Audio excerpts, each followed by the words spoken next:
Miss Beauty, and today we're going to talk about marriage. Marriage. I hope I can get this done in one video because I have a lot to say. And I'm sorry, I'm not sure what's going on with my camera, but it seems like when I turn my head, somehow the lighting changed. So I have to work that out. I'm not sure what to do. I'll have to ask one of my children. So let's talk about marriage. I have been married for going on 11 years December 2019. That will be my 11th year being married. Marriage is one of the hardest things that you can do. Being a parent is hard, but it's a difference, because when you're a parent, you can tell your kids what to do and they have to do it. But when you're married, there is no boss. There is no you tell your spouse what to do and they're supposed to do it. That's not how it works. So there's a lot that goes into being married. One, you have to compromise. Number two, you have to take the person's feelings into consideration. And like before I was married, it was just like, it's either my way or no way. But once I got married, I had to change that. And because I would say I'm a little territorial, so I like my personal space. I like, things to be a certain way, this, that, and other. But when you're married, if you get a spouse like you, then I guess I don't know how that relationship would work. Not saying that it can't, but my husband is my polar opposite. So if I say left, he say right. If I say up, he says down. And then we have to come to a consensus and meet in the middle somewhere. So I got married when I was, how old am I right now? Okay. I was married when I was 26. And it was hard. And another thing, like when you marry somebody, it's so easy for you to be able to point the finger and say, you did this, or you're not doing this, or you're not doing that. But you have to be able to step back and self-evaluate and say, what am I doing to make this situation stressful? And what changes can I make in order to make this easier for the both of us, right? Now, what I will say is this. If you're looking to marry somebody so that that person can do something for you that you're unable to do for yourself, I would say do not do it. That's not a good enough reason to marry somebody. I would say if you're engaged, make sure that you have a sit down with your partner to see what is their idea of marriage compared to yours, because everybody has different perspectives, right? So your spouse, you may say that, okay, well, I'm a Christian, so our kids are going to be Christian and we're going to raise them in the Baptist church. But your spouse may be another denomination, and maybe he feels like he would like to raise the children in that faith. That can cause issues.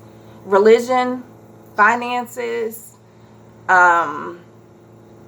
debt, a lot of things can cause issues in marriages. And I feel like if people just take time to step back and say, what is it that I want in a person?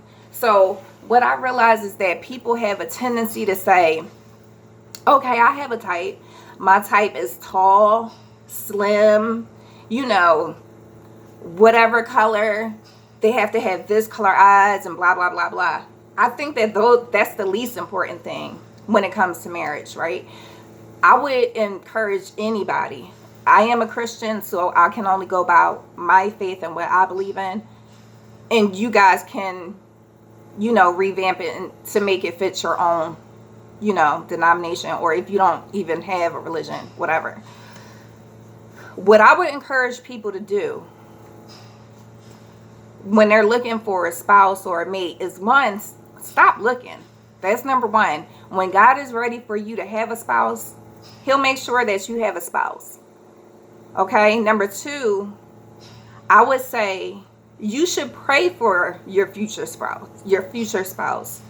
Instead of saying this person has to look like this, pray for the characteristics that you would want your husband or wife to have. Right? So say you're a person who's not in touch with your feelings. Right? You may want to pray for a person who's patient and kind and who can help talk you through whatever it is that you're going through or support you in whatever way you need to be supported. I think people are in love with the idea of being married, like the dress, the cake, and the ceremony and all this, that, and the other. That's all good and fine, but see, that's just the beginning. That's like the icing on the cake. It's just like that top layer. And then you scrape that layer off, and then you have this 3-4 tier cake, right? I think people fall in love with the idea of marriage, but they don't really understand how much work it takes. I learned from my pastor that the way you can determine if you're committed to your marriage is not when you're making your vows on that first day. It's not then. It's when you're ready to leave. And then you decide not to leave. That is when you know that you're committed. Because you could have just said, it's easy for me to walk away and for me not to have to deal with this person, and I can just go on about my way and live my married life, right? I just have to worry about me and my feelings. But it takes a whole lot of work and effort to stay and get through those hard things, whatever it may be. I'm one who doesn't believe in divorce. I told my husband that before he married me, that I only wanted to be married one time and one time only. I was just going to do it one time. And I still mean it. Even if down the line we don't make it, because I'm not a future teller. I can't say because I've been married to him for 11 years that we're going to be together forever. I can't say that. Now, what I can do is pray about it and speak it into existence so that it can manifest later on down the line, right? Or I could just see what happened, but I just don't work that way.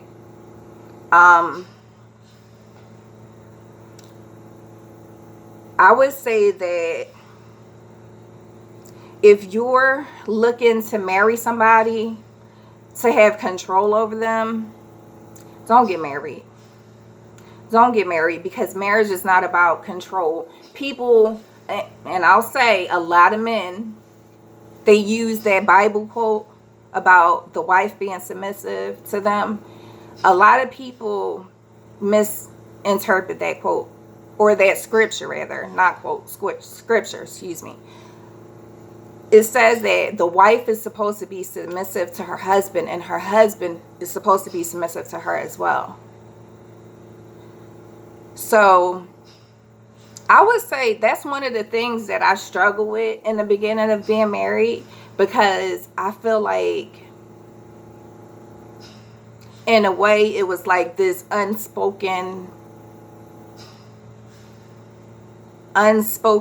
rule in a way, like, oh, you're supposed to submit to me. No, I'm just not. And I'm one of those type of people. I'm very opinionated and I'm strong-willed. So I'm not just going to do something because somebody told me to. I'm like this. If I can't get what I want, I'm not giving you what you want. But are we really getting anywhere? Now, does that mean that you give in every single time? No. It means that you choose your battles wisely, right? So say if, and it can be the simplest thing. It could be, babe, what do you want for dinner? I want steak, macaroni, and broccoli. I don't want that. I want something that's vegetarian or vegan.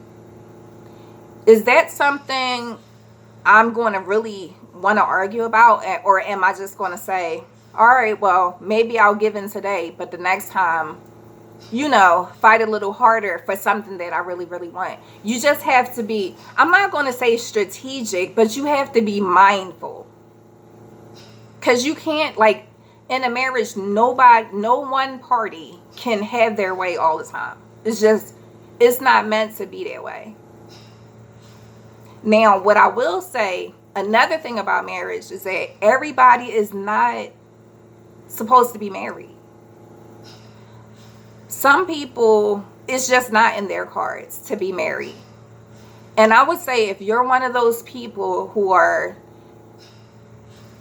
depressed or upset because you didn't get married or you don't have a partner, that doesn't mean that you cannot live your life to the fullest, right? It just means that you have to make some modifications.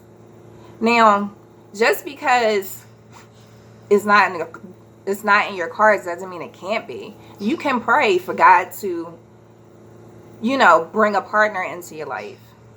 Or sometimes people have so many issues with themselves that they use relationships as a way to take the attention off them. So they always walk around mad and angry and making their partner feel some type of way. That's not a healthy relationship either. I would say that if you're a person who can't be by yourself, don't get into a relationship until you can be by yourself. Because my thing is this: love starts with self. And if you cannot love self first, and I mean love self from the top of your head to the bottom of your feet, love everything about you, the good, beautiful stuff, and the flaws and the dark, deep, nasty things that, then I would say don't do it. You're not ready for marriage, because you have to be able to be okay with yourself first.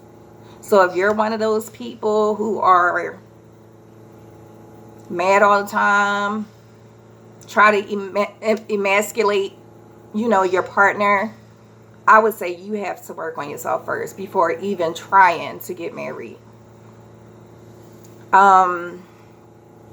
Ladies, I know a lot of us do not like sports, right? But when football season comes around, we realize how much time our significant others, whether it be male or female, because I'm just not going to say because you're a lady that you're with a man, you can be with a woman. That's not my judgment call. I love everybody. It don't matter if you're gay, straight, whatever the case may be. Everybody's entitled to feel the way they want to feel. Everybody's entitled to love whoever they want to love, right?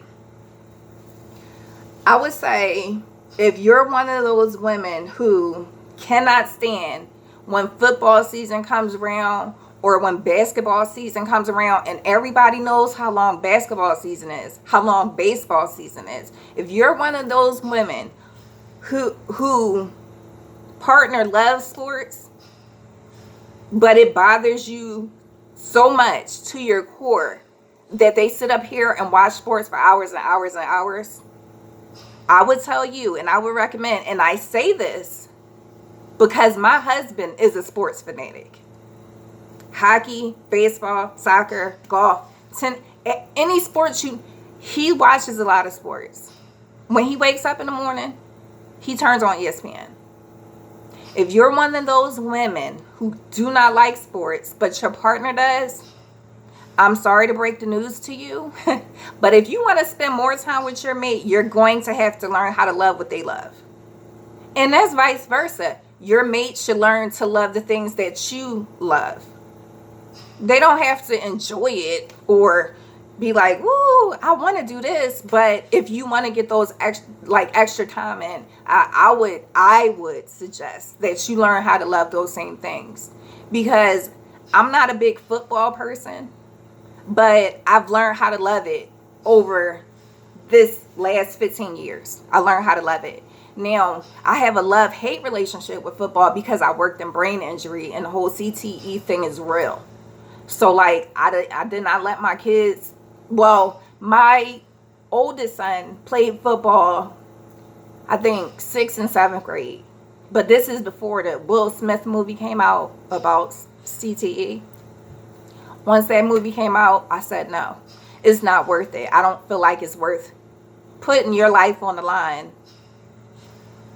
to play football. Now, whether or not people agree with me, everybody's entitled to their opinion. That's my opinion. When I first got with my husband, it would bother me that he would always have to leave to go watch the game, right? I'm like, Dad, why he always have to go and watch the game? You know, a football game could be 4 hours. So I was like, okay, I'm just sit here and watch the game with him. All of us would come down here and watch the game with him. And then it just became like a routine thing. You know, I started playing fantasy football and this, that, and the other, blah, blah, blah. So I would say that my husband is a more football person than basketball. Now, he likes basketball too.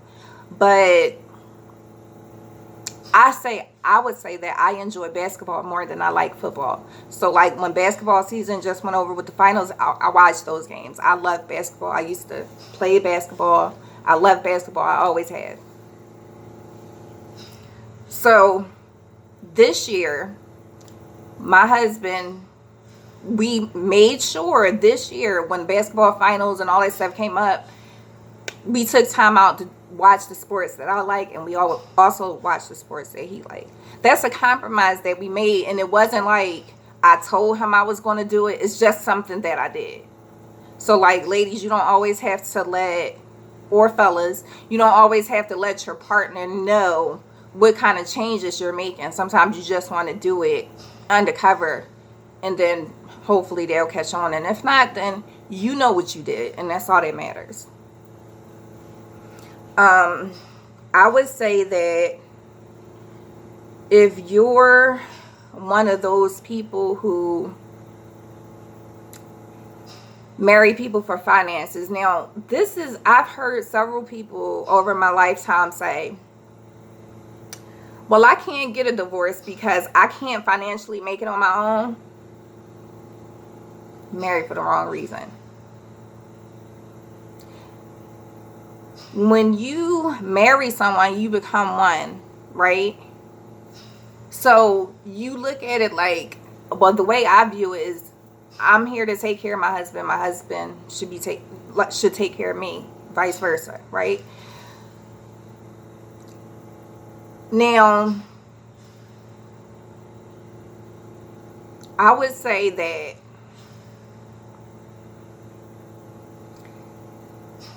if you can't handle things on your own, don't be in a situation where you're going to be stuck. You don't ever want to marry for like money, because I don't know about everybody else, but money doesn't bring me happiness. If I could operate in this world without having to spend a penny, I would do it. I think that money creates a lot of issues between social classes and things like that. And it's just one more way to segregate people. And I don't like that, right? If you can't stand on your own 2 feet, if you come into the relationship wondering what can this person do for you, don't do it. Just get yourself together and come to the table and say, this is what I have, boom, boom, boom, boom, boom. The other person comes to the table, this is what I have, boom, boom, boom. And y'all figure it out.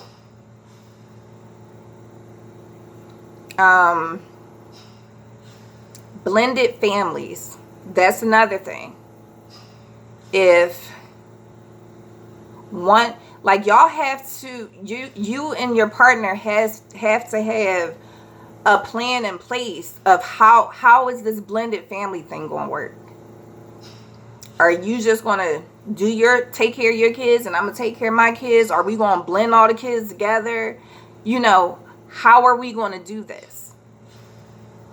Right? Because when it comes to a blended family, you don't want people to feel like they're not wanted, like they're out of place. The whole word is blended, meaning to come together, right?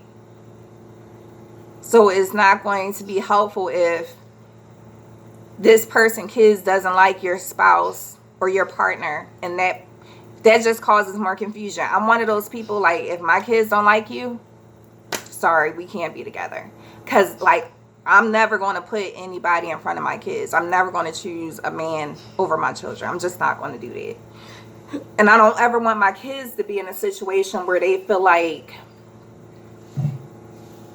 they don't want to be home because they don't get along with their step parent. I don't think that's fair to the kids. So you have to be really precise when you're picking a partner. That's why I said I would sit, if I could do it over again, I would have written out the characteristics that I wanted my husband to have. I would have prayed for those things. I would have also let my husband know what my idea of marriage is up front versus his, because I married, I'm not going to say young, but I didn't really have a point of reference. Like, my parents was married, but then they got divorced after 23 years. And I was so young that I don't even remember all of it. So, yeah, I would say pray for characteristics that you want your partner to have.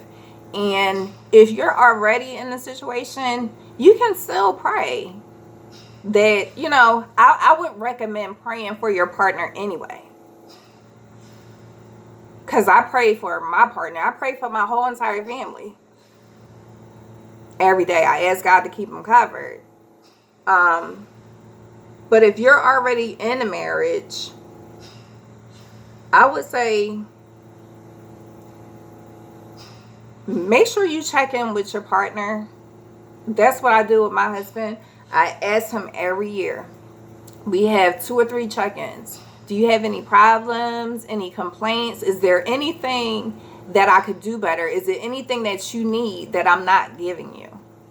I feel like you have to give a person an opportunity to provide you with the things that you want. But if you don't ever get the chance to tell them, then how can they know? Like, you're not ever going to be in a situation where you can read somebody's mind. You may think you know what your spouse needs, but you never really know unless you ask them and you allow them to tell you what it is.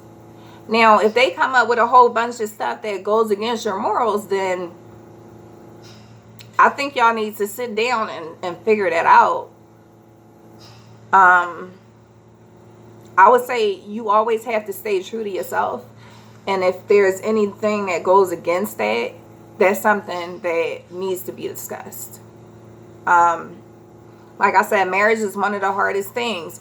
And when they say you guys are one, I really take that to heart, because if my husband is not okay, and I said this in my other video, if my husband is not okay, I'm not okay. I'm not okay. So I have to make sure that he's okay. And he makes sure that I'm okay. That's one of the first questions that he asks me when I wake up every morning is, babe, how did you sleep and how do you feel? That's the first thing he asks me every morning. Now, I'm not saying that I had the most perfect marriage, because I didn't. We went through a lot of stuff, but we were able to get through it, and here we are 11 years later. So I feel like, in a way, it was meant to be. Now, the other part of marriage is that people can also grow apart. Just because you've been married to somebody for 20, 30 years doesn't mean that you can that you're going to be with that person forever. It may, like, for example, I won't talk about that in this video. I'll wait into another video. But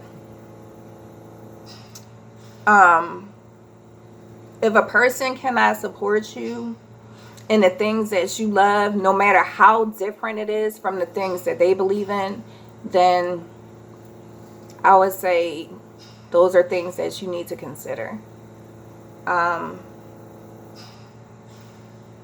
Yeah, I mean, like I keep saying, the number one factor for me is to pray for your partner, pray for your future partner, pray for yourself, work on yourself, love yourself, be okay with yourself. Don't be one of these people out here who have to jump from relationship to relationship because you cannot function by yourself.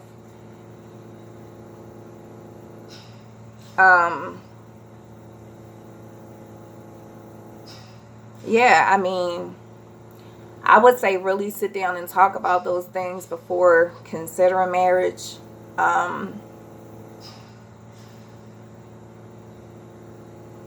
Yeah. So I'm not going to make this video too long. I talk so much all the time. This video is already 25 minutes. So I'm going to wrap it up. If I feel like I need to make a part to this, I will. I did lose my train of thought a little bit. I should have had some notes, but I try to do things off of my emotion instead of like seeming scripted, because I don't want to come off that way. I really want to be able to have in-depth conversations with my subscribers. So don't forget to like, comment, and share, and hit that notification bell so that you can be notified when I upload. Let me know y'all thoughts. Did you ever think of yourself as being a married person? Do you not want to be married? If not, why? If so, why do you want to be married? Do you think praying for your future partner is a good idea? Praying for characteristics more than appearance? Are you one of those people who jump from relationship to relationship? Do you think you can be by yourself for an extended period of time and be okay? Like, can you be by yourself for 10 years straight and not be in a relationship and still be okay? Let me know down below. And yeah, until next time, guys, peace, love, and blessings. All right, guys, see you later.